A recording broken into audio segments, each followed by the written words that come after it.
各位观众大家好，我是 Aaron。我们在2025年的上半年呢，跟各位介绍了2趟的旅程，分别是在农历过年期间参加的德国以及北海邮轮的自由行，还有是在国历5月的时候去参加的立信邮轮探索星号的4天3夜之旅。相关的影片都已经全部发布完毕啊。那今天就来统一回复大家一下，如果各位也想要跟我安排一样的行程，你们的花费大概是需要多少？然后一些细节的规划该怎么做？然后整个2025年的上半年这个旅游的相关的部分有没有做一些什么改变？今天在这期影片中通通都来告诉大家。那首先第一步，先来讨论钱。让我们先从比较简单的探索星号行程开始啊。以下表格就是我整理出来这次探索星号的花费，4天3夜一共是台币28051。那由于探索星号有各种行程，不是只有这个4天3夜，所以我这个只是给各位做个参考，还是要根据各位所定的行程做最后的依据哦。那这一趟旅游里面还有没有可能更省呢？有，但是得减损一点舒适度。首先是最高的花费，就是船票的部分，这个21000是入台房的价格。但是如果选择比较便宜的内舱房，那个价格就会是13000左右，瞬间就少了8000块。那同时入台房的小费和内舱房的小费金额也是有落差的。入台房的每日小费呢是800块台币，内舱房是600，每天差200块的情况下呢，我这个4天也差了800块啊。那我自己是对内舱房是没有什么问题的人啊，因为在船上大部分时间都在房间外。我自己很少在房间内啊，回房间就是洗澡、睡觉、休息。再加上内舱房没窗户，灯关了之后，整个黑的对我来说是更好睡啊。所以内舱房我是 OK， 但是我也知道有一些人就是喜欢也有看到海，然后看到外面啊，所以这个各位自己斟酌。但如果选择内舱房，然后其他条件都不变的情况下呢，价格就会变成19251，就会来到2万内。那接着这个岸上行程是宫古岛上的岸上行，相关的影片我也已经发布了哦，我觉得不错，可以参加。那下面这个蓝色框起来了，则是在那霸的计程车交通费，本来是日币啦，但是我已经把它全部都换算成台币了，所以总共是693台币。其他的部分，这个网路卡我是在基隆港买的，有人会在那边兜售，然后我也是第一次使用这个网路卡，1天2G 用完就降速，结论是还 OK， 没有什么问题哦。当然是在海上是不能用的，要靠岸了之后才能使用。保险是网路投保，也没有什么问题。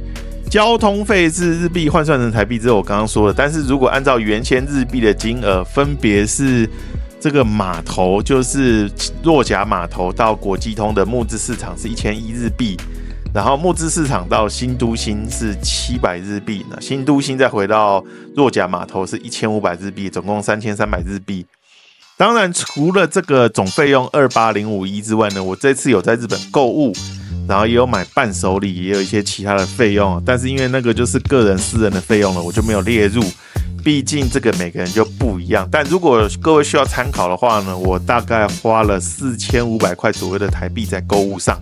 由于没有机票的费用，也没有住宿的费用，而且几乎没有早餐、晚餐的费用，所以探索星号从台湾出发的行程是相对容易安排的，适合新手尝试。上次有人问我购买连结，但好像转来转去也不知道有没有买成功哦。我这次就一并把一些比较知名的平台的连结先准备好，放在说明栏啦，有需要的人呢就请自行取用。好，我们讲完了比较简单的立信邮轮的行程之后呢，接着来聊聊比较复杂的德国以及北海邮轮的自由行的相关费用。那也不啰嗦，我们直接上图，一共19天的行程，总花费是10366，一天的花费大概是5300块台币左右。那接下来我们来分析，如果各位也想跟我进行一趟类似的行程，哪一些地方能更省，哪一些地方目前变贵了。那先来聊聊我的旅行规划以及逻辑。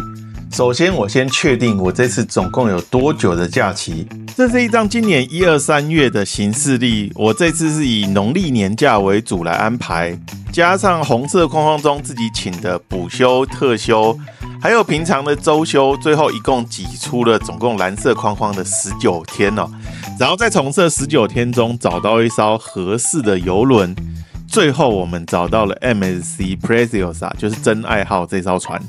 相关的邮轮介绍影片我也都已经发布完毕啦，大家有空可以去看看。所以我这次最先定下来的是邮轮的金额，这个邮轮的金额一共是517加 74.12 等于591.12美金，当时换算成台币大约是19210台币，也就是我这个总费用里面最上面这个 MSC 邮轮19210就写在这边。讲个题外话，如果各位对这艘船有兴趣的话呢，在后年，也就是2027年的农历过年期间呢，它也是跑完全一样的行程。最便宜的上船地点一样是南安普敦，次之便宜的呢一样是汉堡。如果大家有需要的话呢，可以及早安排起来。搞定了邮轮，第二步就开始研究机票。我这次买的是中国籍的东方航空的机票，金额是27785台币。东方航空是我当时最省钱的选项之一了。如果要更省的话，就得有更多次的转机，或者是更久的待机时间，或是采用4段票的方式哦。那4段票比较复杂，如果这个各位有兴趣的话呢，我再专门拍影片来讲解吧。当然，中国的航空公司飞欧洲也偶尔能看到25000左右的金额，是比这个27000更省的啊。那这个东方航空的影片呢，我也有做，大家也能参考。邮轮和机票的费用都搞定之后呢，那接下来就是我们德国自由行的这段期间的住宿以及相关的交通费用。这次一共在德国住了9个晚上，那这张表格就是当时在每一个城市的住宿花费。可以看到有一些城市我住了1晚，有一些城市住了2晚。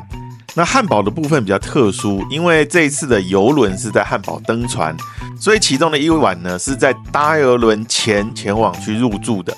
当时选择住在环境比较乱，但是相对比较方便的俾斯麦饭店，因为当时只知道这个邮轮的接驳车大概是在汉堡火车站旁的这条路上，但是实际位置在哪里我们并不知道。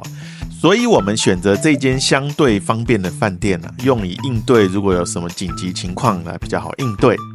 那说实在，这间饭店比较贵，然后房间也比较小，我是比较推荐后来入住2晚的 Intercity 的连锁饭店明显就宽敞很多。讲个题外话，如果大家在汉堡住的时候呢，记得询问你们的饭店有没有提供所谓的交通卡。这个交通卡会长得像是，就我有时候会留一些小纪念品啊。这个是我的 Preciosa 的房卡，船上的房卡。这一张就是当时在汉堡拿到的小交通卡。这张交通卡呢，其实就等于是汉堡的1日票啊，就是你在汉堡搭乘他们大部分的交通运输工具呢，都可以使用这张卡。那像我在汉堡的。这是我在汉堡住的第2次，就是那2个晚上的，所以它其实是写2个晚上的时间可以使用。那就我所知，除了汉堡之外呢，在德国的很多其他城市，像柏林啊、法兰克福、慕尼黑，有些他们都有做相关的配合。除了德国之外呢，瑞士，就我所知，瑞士好像也有类似这样的服务啊，所以这些都是所谓的省钱的小秘招。那这张表格中其他的住宿部分呢，都在介绍城市的时候都介绍完啦。像是介绍 Goslar 的时候呢，就介绍了 Goslar 的住宿；介绍不来梅的时候，就介绍了不来梅的住宿哦。那大家可以回头去看看。如果从这张表格要特别讲的部分，也就是大家关心的省钱的部分呢，是吕贝克的这个1晚723台币，以及法兰克福的这一晚2931台币啊。实际上这2晚的价格都是超过上面的数字的。我是使用了 Hotels.com 的住10晚送1晚的优惠来折抵。这 Hotels.com 这个订房平台呢，有一个相关的优惠，就是住10晚后呢，它会送你1晚免费的住宿。这个免费的住宿的金额是你前面住10晚的平均。所以我吕贝克的账单其实是写着住宿1晚2780，税金和其他的费用195，但是扣掉送的1晚的优惠后呢，最后我付了723台币。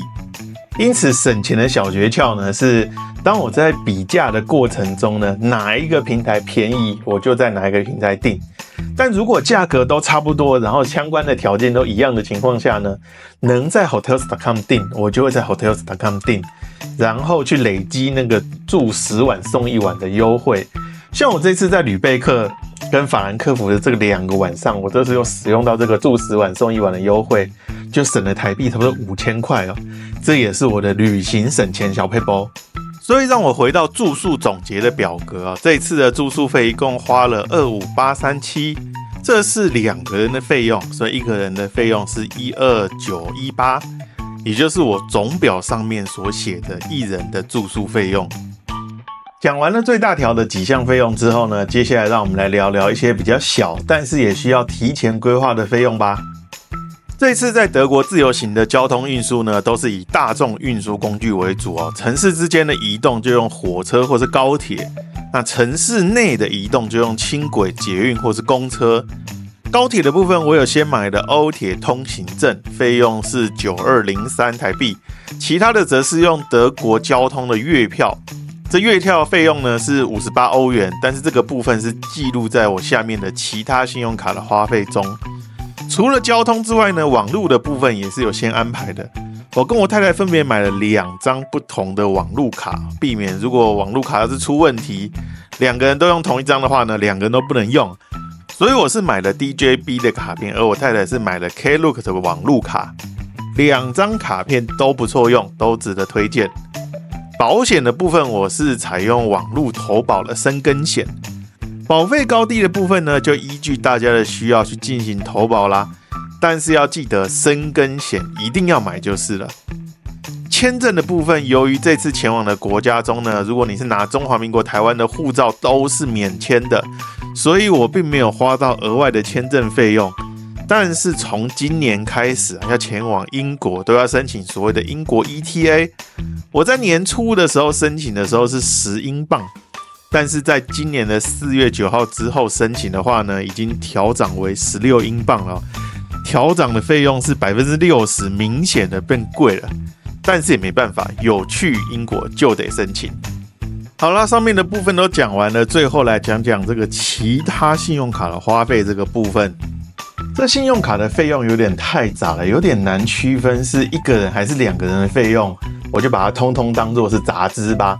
这个部分的预算如果控制得好的话呢，整趟的费用绝对能够控制在10万以内，甚至9万内都有可能。总而言之，我是很满意这趟旅程的。我自己在欧洲也拍了很多好看的照片，像我现在的电脑桌面呢，就是使用哥斯拉尔的皇帝行宫的日出。那我跟我太太在每一座城市也有买一些小纪念品，无论是每一个城市的独特磁铁，或者是不同城市的明信片，现在都布置在家中，看着就心情很好。由于我们的农历过年期间呢，是属于欧洲的旅游淡季，无论是邮轮的船票或是普通的住宿费呢，都相对的便宜。当我们在台湾或我相信整个华人区啦，都是因为农历过年在放假的时候，到处都在塞车状况的时候，欧洲是正常上下班，一点也不会人挤人的状况。所以推荐大家农历过年期间呢，到国外走走看看，去搭个邮轮养猪一下，都是非常不错的。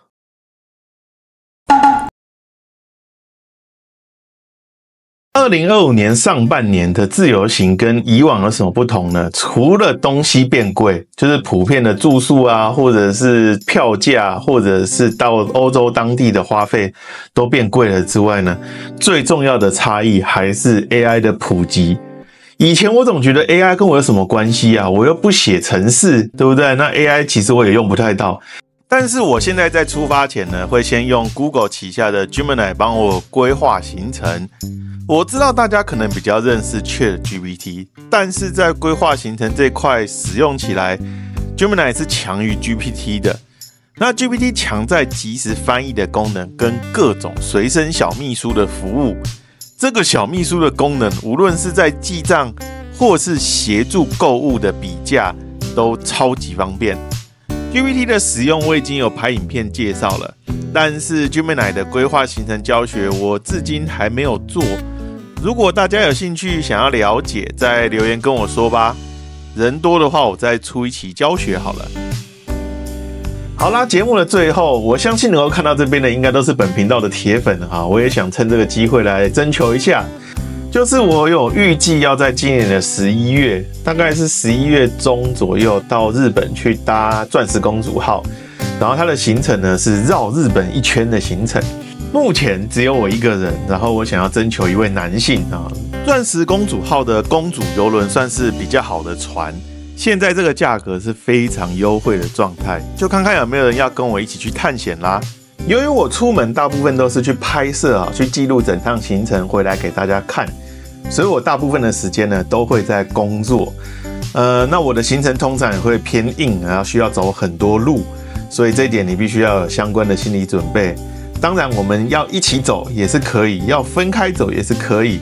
一起走的话呢，重要的景点我都会去，那其他的部分呢，大部分都是灵机应变，所以这个也是需要先有心理准备的。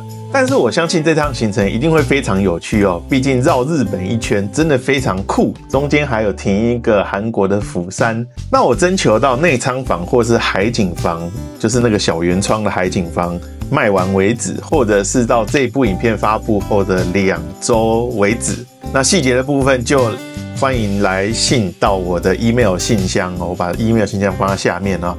来信到 email 信箱之后，我们再做细部的讨论吧。我也蛮希望能够拍这艘船给大家看的，因为其实这个行程真的很酷，希望有这个机会。那这一期节目就到这边就告一个段落啦，希望大家会喜欢，我们下一期影片见，拜拜。